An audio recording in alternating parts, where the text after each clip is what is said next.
Loyola, muy buenas noches, bienvenido. ¿Qué está pasando?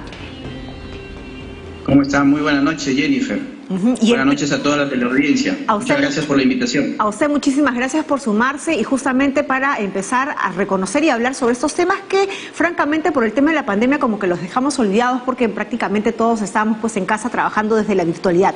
Pero ahora que ya estamos retomando la presencialidad, pues se pueden empezar a dar nuevamente estos casos si es que ya no se han vivido antes. En principio, ¿cómo reconocer, señor Loyola, casos de hostigamiento laboral sexual?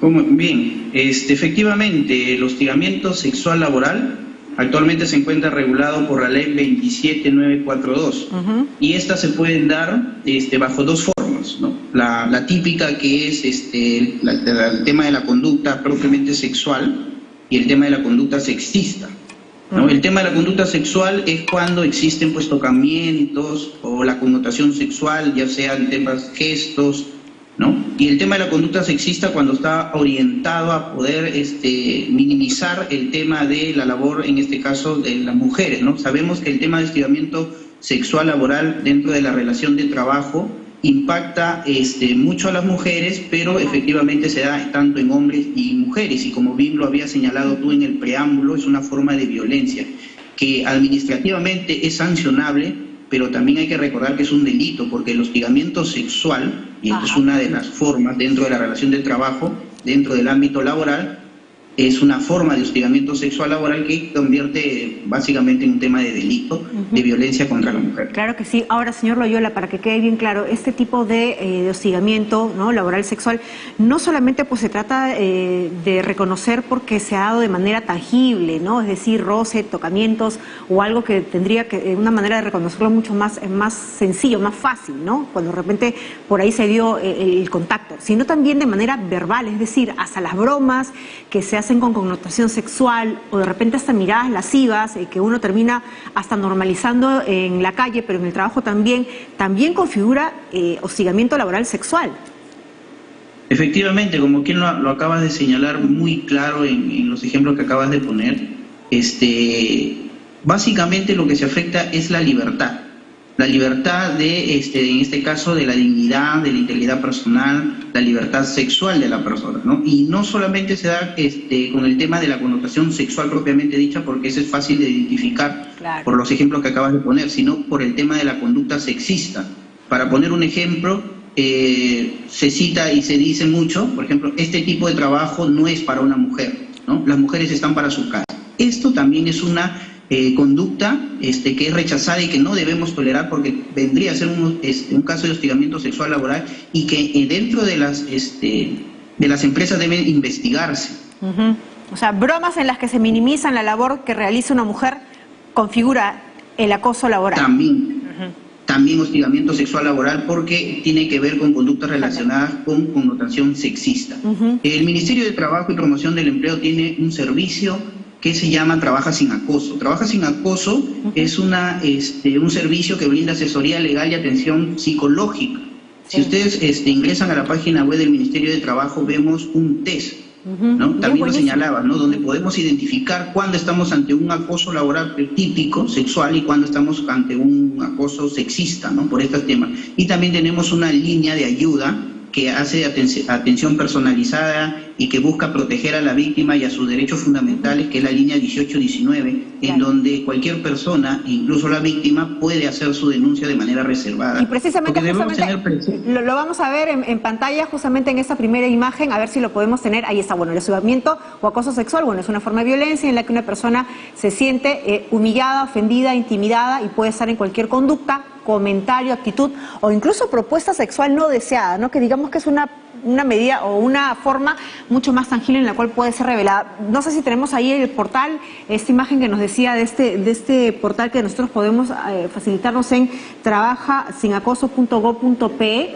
que es un portal maravilloso. Le diré, señor Loyola, que hoy día justo lo estaba chequeando, y este test a la que usted hace alusión es buenísimo, porque nos dan varias preguntas, varias consultas, en las cuales nosotros contestando de que sí, a veces no, o nunca, nosotros podemos reconocer que estamos en un ambiente evidentemente tóxico y donde se configura pues el hostigamiento sexual laboral.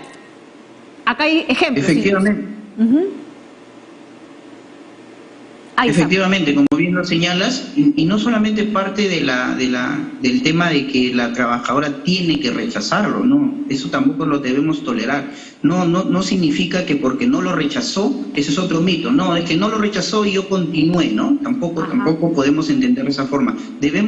No debemos tolerar ningún tipo de comportamiento que tenga que ver con estas conductas que te acabo de señalar, sexual o sexista, y debemos rechazarlas y debemos denunciarlas. Quien hace la investigación propiamente empieza por la empresa, pero hacemos también, o podemos recurrir ante la SUNAFIL, que es la Superintendencia Nacional de Fiscalización Laboral, la que investiga y puede sancionar, dependiendo del tipo de empresa, que puede llegar hasta multas de 52.53 UIT, ¿no? Y ahí, señor Loyola, me quisiera detener para que usted nos explique el paso al paso, porque usted ha dicho algo muy interesante y muy importante, porque valgan verdades, muchas veces las mujeres e incluso los varones que se ven acosados sexualmente en el trabajo, pueden demorar incluso en hacer la denuncia porque muchas veces nosotros no tenemos los recursos o las herramientas de abordar esta situación, ¿no? Es más, uno termina pensando de que está siendo víctima en esos casos. Para las mujeres de repente que tanto tiempo, ¿no?, en la calle nos vemos acosadas, de repente para un varón la cosa resulta siendo hasta un poco vergonzosa, ¿no? Y algunos podrían decir, no, al contrario, deberías de sentirte halagado, pero demoramos, ¿no? Cada uno tiene un proceso para hacer la denuncia. Ahora, llega el conocimiento de que sí estoy siendo víctima, ¿no?, de acoso sexual laboral. ¿Cómo es el paso a paso para denunciar? ¿A quién voy en principio? En principio, la denuncia se tiene dentro de, si hablamos dentro de la organización empresarial, quien hace la investigación es el comité de intervención, dependiendo del número de trabajadores. Si una empresa tiene de 20 trabajadores a más, se llama un comité de intervención. Si tiene menos de 20 trabajadores, para el caso de microempresas, se llama un delegado. Entonces, ante ellos se hace la primera denuncia. Ellos están obligados, porque también existe una plataforma de registro de casos que fue creada en el 2019 también por el Ministerio de Trabajo, a fin de poder identificar los casos de hostigamiento sexual. Esta cifra en los últimos años ha ido creciendo. En el 2019 tuvimos 63 registros, en el 2020 hemos tenido 469 registros y en el 2021 788 registros. Si te das cuenta, ha habido un aumento del 40.48%. Pero esto se debe porque efectivamente la plataforma, al ser una obligación del empleador, tiene que comunicarlo. Quedan todavía pendientes para que esto no suceda desde el ámbito de la prevención, y el empleador está obligado a investigar, y a través de la Oficina de Recursos Humanos tiene que sancionar. Y si no lo hace, inmediatamente nosotros paralelamente podríamos ir a la SUNAFIL, que es la que investiga y sanciona el incumplimiento a esta norma, que es la 27942. Entonces, señor Loyola, en primera instancia, si es un trabajo o una empresa de más de 20 personas, ahí tiene que haber un comité de intervención, y ellos son los encargados, en todo caso, de realizar la investigación, ¿no?, para efectivamente, ¿no?, verificar que se trata, pues, de una denuncia real, porque imaginamos que también muchas veces puede ser... También hay que tener cuidado con el tema de las denuncias falsas, ¿no? Porque solo por querer hacerle daño a una persona, y como bien lo ha señalado, puede ser hombre o puede ser mujeres, ¿no? Pero los índices nos indican que las mayores afectadas son las mujeres, pero y en el caso de los varones son los que son más jóvenes, o los que tienen por cuestiones de género otra identificación, ¿no? Claro. Y ahora, ¿qué ocurre muchas veces si es que el acosador o la persona que está, pues, incurriendo en este delito es un superior, ¿no? O lo que es peor, de repente es mi superior directo, ¿no? Soy yo el trabajador, la trabajadora la que se ve acosada en estos casos. ¿Hay confidencialidad? ¿Hay maneras en las cuales yo como trabajadora me vea resguardada y no pierda mi trabajo por hacer la denuncia? ¿Hay alguna, no lo sé, alguna normativa que me proteja frente a la denuncia? Sí, esta ley que te acabo de mencionar, que es la 27942, establece como obligaciones del comité establecer medidas de protección. Es decir, si el acosador que está en investigación puede ser suspendido de las labores, pero esta es una suspensión imperfecta, porque como todavía está en investigación, no sabemos si es responsable o no de la conducta que se le está imputando. Este trabajador es suspendido de manera imperfecta, es decir, sigue cobrando, pero si se determina que este trabajador es responsable, se le descontará, y no solamente se sancionará administrativamente con el cese quizá del trabajador, sino que también está en la obligación de denunciarlo penalmente, porque tenemos que tener claro que el hostigamiento sexual es un delito. Perfecto. Vamos a ver qué le parece, señor Loyola, justamente a precisar algunos ejemplos de los cuales tenemos pues el tema del hostigamiento sexual, si es que no ha quedado claro. Aquí está, son ejemplos de hostigamiento sexual en el trabajo. Por ejemplo, las promesas de beneficios especiales a cambio de favores sexuales. Bueno, esto es bastante, ¿no?, explícito. Ajá. Eso es el común, ¿no? Cuando yo te digo, mira, para que puedas ascender, te invito a salir. Claro, ese te invito a salir va implícito, ¿no?, con de repente es un amedrentamiento sexual. Otras, amenazas mediante las cuales se exija una conducta no deseada, ¿no? Ahí están los típicos jefes que van por detrás ejemplo, y te cogen de la espalda, ¿no? Claro, por ejemplo, las mujeres que le dice o le sugiere el jefe o también el compañero par le dice, esta no es la forma de vestir para que tú puedas más real, se viste de tal manera, ponte falda, ponte en el caso de las mujeres. Ajá. También ese ejemplo, ¿no?, de hostigamiento sexual, acercamientos corporales, roces, tocamientos u otras conductas físicas de naturaleza sexual que resulten ofensivas y no deseadas. Incluso, ¿no?, hasta estos masajitos que muchas veces, ¿no?, se ha visto que algunos... Eso es lo típico, ¿no?, que se acercan, te cogen la mano, el cachete, ¿no? Sí, esos ya son gestos y tocamientos ya más directos, ¿no? Por eso es la conducta típica del tema sexual. Que por ahora, incluso, que por pandemia incluso, ¿no?, gracias a Dios la cosa como que se ha minimizado, ¿no? Ya no hay mucho contacto. También ocurre hostigamiento sexual cuando en el propio ambiente de trabajo se tiene el tema de conversación, el tema sexual, ¿no?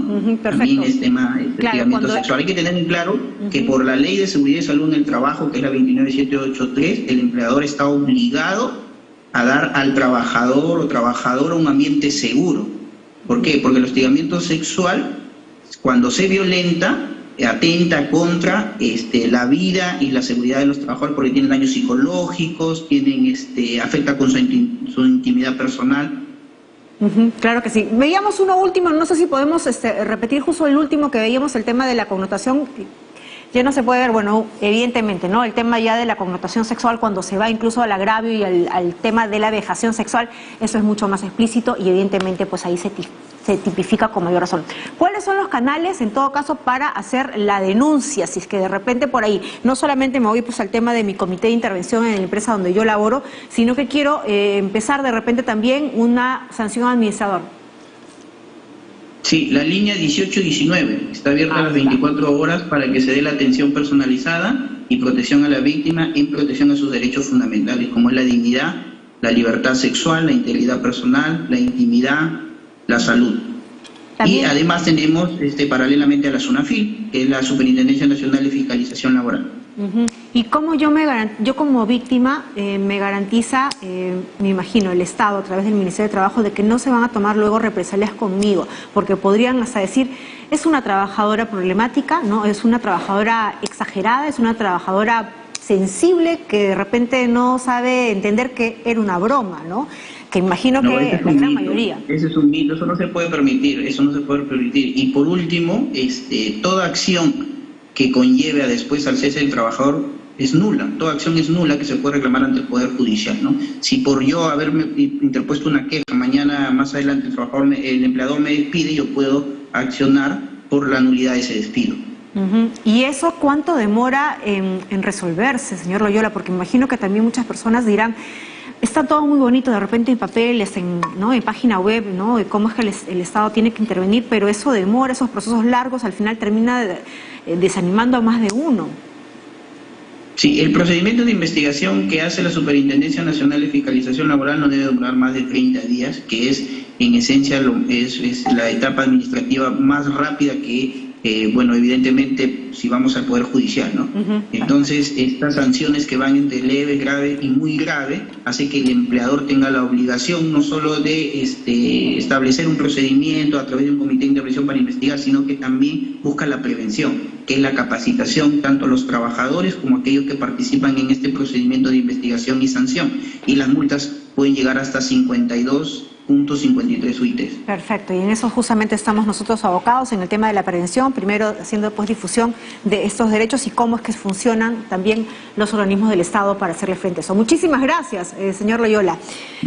No, muchas gracias a ustedes y los canales abiertos del Ministerio de Trabajo y de la SUNAFIL para que todo trabajador, no solamente la víctima, sino cualquier compañero de trabajo pueda hacer estas denuncias, las mismas que se van a atender de manera reservada. Perfecto. Atendiendo a la intimidad de las personas. Claro que sí. Muchas gracias nuevamente. A usted, muchísimas gracias. Hemos estado conversando con el director general de